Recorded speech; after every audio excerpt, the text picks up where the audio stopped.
नमस्कार दोस्तों, कैसे हैं आप सभी। आइए आज हम पाप मोचिनी एकादशी व्रत कथा सुनते हैं। एक समय की बात है, चित्ररथ नामक वन में देवराज इंद्र देवताओं और गंधर्व कन्याओं के साथ घूम रहे थे। उस वन में ही मेधावी नामक ऋषि तपस्या कर रहे थे। वे भगवान शिव की पूजा करने वाले उपासक थे। एक बार कामदेव ने उस ऋषि की तपस्या को भंग करने के लिए मंजू घोषा नामक अप्सरा को उस वन में भेजा। मेधावी ऋषि युवा थे। वे उस अप्सरा के नृत्य, संगीत और रूप पर मोहित हो गए। वे दोनों रति क्रीड़ा में लीन हो गए। ऐसे उनके जीवन के 57 वर्ष बीत गए। एक दिन मंजू घोषा ने मेधावी ऋषि से वापस देवलोक जाने की अनुमति मांगी। तब मेधावी ऋषि को ध्यान आया कि वे तो वन में तपस्या करने आए थे और इस अप्सरा के कारण वे पथ से विचलित हो गए।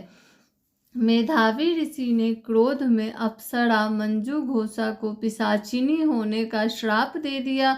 उसके बाद मंजू घोषा ने इस श्राप से मुक्ति का उपाय पूछा तो उन्होंने कहा कि पाप मोचिनी एकादशी का व्रत विधि विधान से करने पर पाप से मुक्ति मिलेगी और तुम पिशाच योनि से मुक्त हो जाओगी।